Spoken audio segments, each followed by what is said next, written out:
फातिमा के लाडले का आखिरी दीदार है, हश्र का हंगामा बपा है मियां ने अहले बैत। फातिमा के लाडले का आखिरी दीदार है, हश्र का हंगामा बरपा है मियां ने अहले बैत। इमाम अली मकाम ने देखा ये के बाद दीगरे मेरे भाई गए, मेरे अब्बास के बाजू काटे, मेरे बच्चे को इन्होंने हलक से छलनी करके मार दिया, अली अकबर को भी शहीद किया, कासिम को भी शहीद किया, बचा कोई नहीं था। एक ज़ैनुल आबिदीन बिस्तर से उठ बैठा, जवान शहजादा कहने लगा बाबा जान मैं जाता हूं। इमाम अली मकाम ने माथा चूमा, कहा ज़ैनुल आबिदीन तू भी जाएगा तो मेरी नस्ल किससे चलेगी, तुझे जिंदा रहना है, और अगर मेरे मौत के बाद बता इन बीबियों को कौन देखेगा, मेरे घर तो अभी कोई मर्द बचा नहीं, कौन जवान है जो इनका सहारा होगा। लिटा दिया बिस्तर पर, तुम आराम करो। मौला ज़ैनुल आबिदीन सज्जाद की कुर्बानियों को भी मैं महसूस करता हूं मेरे अजीजों। इमाम ज़ैनुल आबिदीन जो करबला के मैदान में लेटे लेटे देखते थे, जानते हो इनकी जिंदगी कैसी हो गई थी। करबला के बाद जब ये मदीने वापस गए थे तो कभी भी किसी कसाब की दुकान के पास खड़े होते तो रोने लग जाते थे। खुला गोश्त देखते, कोई कसाई जो गोश्त बेचता था, इमाम ज़ैनुल आबिदीन आते थे तो जल्दी चादर डाल देते गोश्त पर। लोग पूछते क्यों, कहा वो जो इमाम आ रहे हैं ना, अभी ये कच्चा गोश्त देखेंगे रोने लग जाते हैं, रोने लग जाते हैं, क्योंकि उन्होंने अपने घर के गोश्त के टुकड़ों को देखा था। उनकी जिंदगी ऐसी हो गई थी। इमाम ज़ैनुल आबिदीन ने एक बार एक कसाई को बुलाया और पूछा तुम जानवरों को कैसे ज़बह करते हो। कहा किबला रुख लिटाते हैं, पानी पिलाते हैं, पढ़ते हैं और फिर ज़बह करते हैं। चीख मारी और कहा दुनिया वाले जानवरों को पानी पिलाकर ज़बह करते हैं, मेरे बाप को कुफियों ने 3 दिन की प्यास के बाद ज़बह किया था, मेरे घर वालों को 3 दिन की प्यास के बाद ज़बह किया था। हर कुर्बान होने वाला जानवर पानी पी करके ज़बह होता है।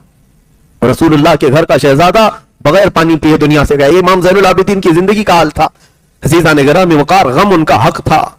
कई मर्तबा मदीने वाले उनके पास आते और उनको हंसाने के लिए कोई बातें कहते हैं, आप हंसते नहीं, जिंदगी भर किसी ने आपको हंसते हुए नहीं देखा।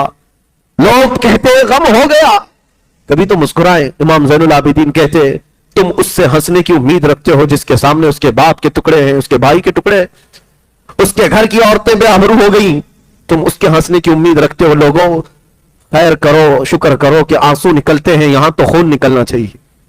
यकीनन उनके घर पर जो हालात आए, मैं समझता हूं दुनिया में किसी और के पास होते तो इतना बड़ा इम्तिहान नहीं दे सकता था, इतना बड़ा इम्तिहान नहीं दे सकता था।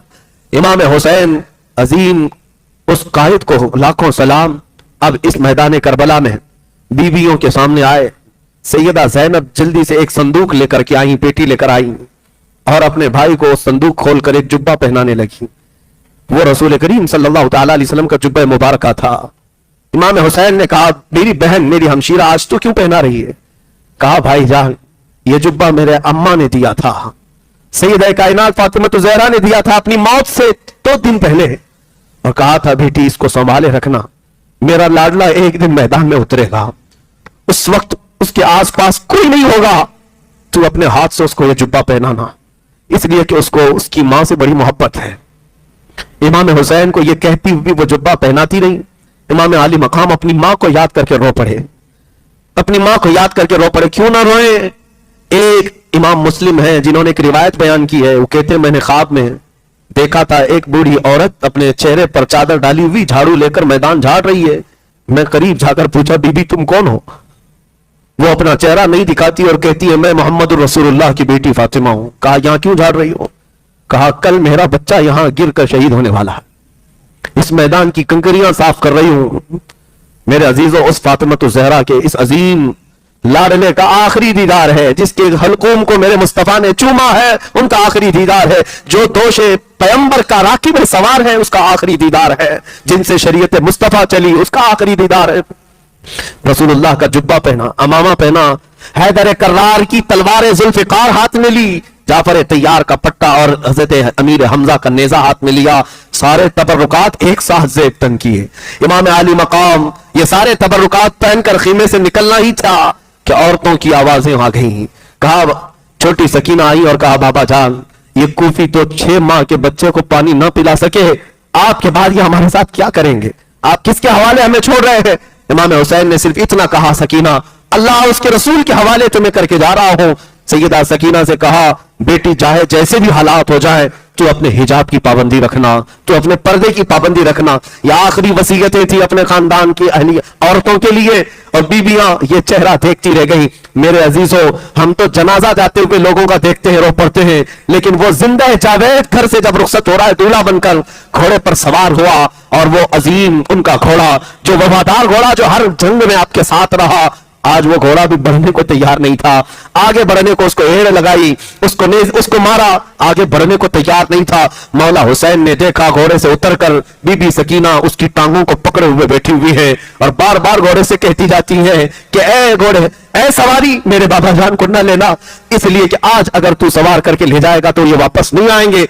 नन्ही सकीना को आपने गोद में उठा लिया और कहा, इस अजीम सवारी को ना रोकना, इसलिए कि आज मेरे इम्तिहान का दिन है और तुम्हारे सबर के इम्तिहान का दिन है। ये कहते हुए इमाम आली मकाम घोड़े को दौड़ा दिए। ये आखिरी दीदार था। फिर मैं हुसैन की तरफ से जो ये शहजादा गुलगू खबा रसूलुल्लाह का यह हसीन शहजादा निकला, तो मैदान करबला में आकर फिर वो खुतबा दिया जो हुर बिन यजीद के सामने दिया था, अम्र बिन साद के सामने दिया था।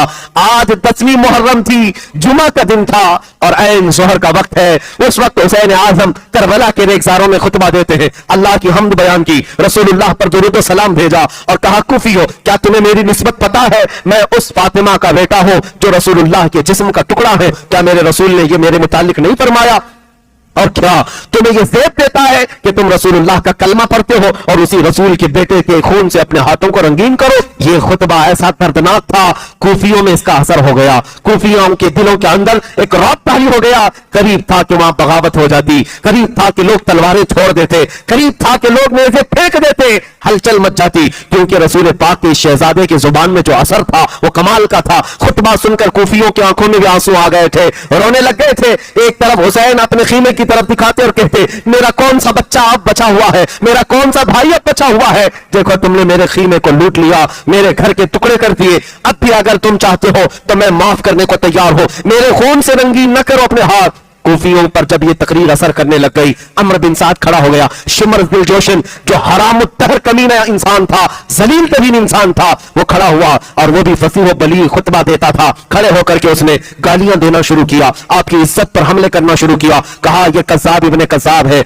झूठा झूठे का बेटा है, नऊज़ुबिल्लाह। सबको गालियां दिया, और उसके बाद कूफियों से कहा, अगर तुम में से एक भी बगावत कर गया तो मैं यजीद के सामने लिख कर भेजूंगा, तुम्हारी नस्लों को खत्म कर दिया जाएगा, तुम्हारे खानदान उजाड़ दिए जाएंगे, कूफा को तहस नहस कर दिया जाएगा। खबरदार कोई हुसैन की तकरीर पर दिल पजीर ना होने पाए। उसके बाद शिमर दिल जोशिन की तकरीर असर कर गई। फिर लोगों से कहा गया, हम हुसैन की तकरीर से माइल नहीं है, उनकी तरफ रग़बत नहीं करते, हम मुकाबले के लिए तैयार हैं।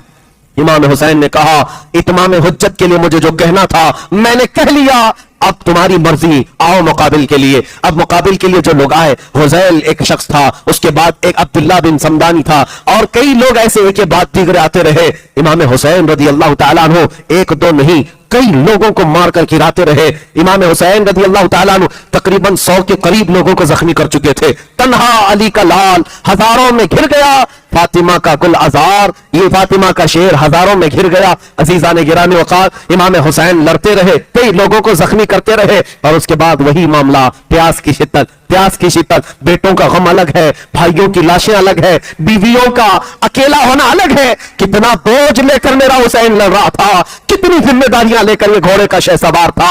हुसैन इब्ने अली रज़ी अल्लाह तआला अन्हु जब मुकाबला करते रहे, थक करके उनकी गर्दन झुक जाती थी, फिर तलवार उठाते थे, फिर लड़ते थे, यहां तक कि अमर बिन साद ने और शिमर दिल जोशिन ने, खुली बिन यजीद ने, ये सारे लोगों ने भड़काया और कहा, ऐसे नहीं, जैसे इससे पहले इनके खानदान के बेटों को पहुंचाया गया है मौत की तक, इसी तरह इनके साथ भी मुकाबला होगा। हुसैन इब्ने अली के पास 200 सवारों को लाया गया और हर जगह से तीर बरसाया गया। कभी हुसैन के जिस्म पर इधर से तीर आए, उधर से तीर आए, अपने ढाल से बचाते रहे, यहां तक कि तारीख निगारों ने बताया है आपके जिस्म मुबारक पर 72 तीर लग गए थे। कोई जिस्म का हिस्सा बाकी नहीं था, चेहरे पर भी, सीने पर भी, कंधों पर भी, पिंडलियों पर भी, रानों पर भी, पेट पर भी, पीठ पर भी, हर जगह तीरों से बौछार। हर तीर जाता जिस्म में पैवस्त होता, हर तीर जाता जिस्म में पैवस्त होता।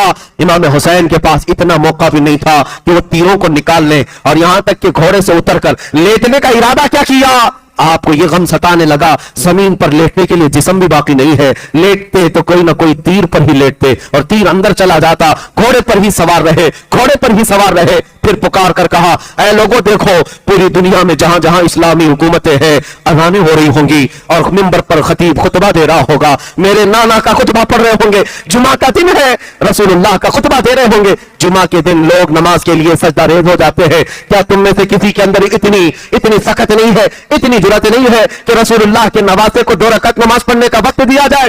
تھوڑی دیر کے لیے ہٹ جاؤ. کوفی ہٹ گئے, یہاں تک کہ تلواروں سے جو مقابلہ کرنے والے نامرد گیدڑ تھے قریب آنے کو تیار نہیں تھے, تیروں سے بوچھل کر دیا, چھلنی کر دیا, لیکن قریب آنے کو کوئی تیار نہیں, دور سے تیر پھینک کر کے حملہ کر رہے تھے. امام علی مقام ان کے تیروں کی طرف کوئی نظر نہیں فرمائی اور ان کی طرف نظر انداز کرتے ہوئے گھوڑے سے آپ پہلی مرتبہ اترے تھے اور میدان کربلا میں نہایت ہی خشوع و خضوع کے ساتھ آپ نے نماز کے لیے رکعت باندھ لی. تاریخ میں یہ بتایا گیا چاہے آپ نے نماز کی رکعت کے لیے باندھا ہو یا پھر اللہ کریم کی بارگاہ میں سجدہ کیا ہو, جو بھی ہو عبادت ہی تھی. ان کا قدم قدم وہاں عبادت تھا, ان کا لمحہ لمحہ وہاں عبادت تھا. امام علی مقام تھکان سے چور تھے. اس کے بعد جب آپ کا سر سجدے کی طرف گر پڑا, آپ سجدے کی طرف گرے, خولی بن یزید شمر فی الجوشن دنیا کے بدترین لوگ تھے, قریب آئے. ایک شخص نے آپ کی پیٹھ پر پاؤں رکھا, دوسرے نے آپ کی گردن پر تلوار رکھ کر کے آپ کی گردن مبارکہ کو جسم سے الگ کر دیا. انا للہ و انا الیہ راجعون. کتنے بکھرے ہوئے ہیں مدینے کے پھول, کربلا تیری قسمت پہ لاکھوں سلام.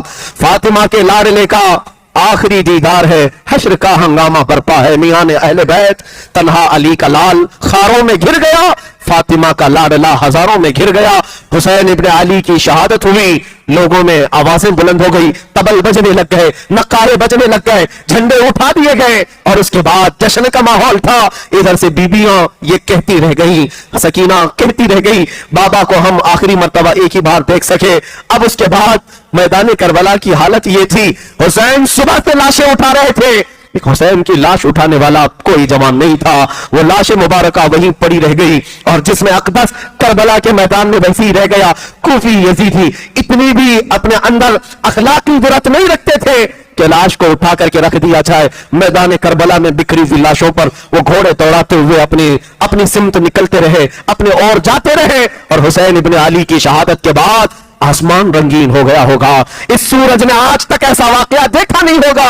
زمین خون بہا چکی ہوگی اور پھر کربلا کے میدان سے یہ پیغام رہتی دنیا تک پہنچایا جائے گا کہ ظالم کتوں نے حملہ کر کے میرے نبی کے گھرانے کو کاٹ تو دیا, لیکن اے کتوں بتاؤ تمہارے یزید نام کا کوئی بچہ بھی دنیا میں ملتا ہو تو لا کر کھڑا کرو, لیکن نہ لا سکو گے نہ یزید کی ذریت, نہ اس کی اولاد, نہ اس کا نام. ہاں اگر گلی کوچے میں کہیں پر بھی جاؤ گے تو حسین نام کا ہر بچہ ہمارے محلے میں نظر آئے گا. اسی کو شاعر نے کہا ہے قتل حسین اصل میں مرگ یزید ہے, اسلام زندہ ہوتا ہے ہر کربلا کے بعد. پھر یزیدیت کے دور کا آنے کا ہے احتمال, پھر زمانے نو کو ہے تیری ضرورت اے حسین, تیری ضرورت اے حسین. اے میرے عزیزوں, اے غلاموں, اے جانثاران اہل بیت, اللہ کریم ہمیں کربلا کے ان خاکساروں میں شمار فرمائے اور خاندان اہل بیت کے کتوں میں ہمارا شمار فرمائے.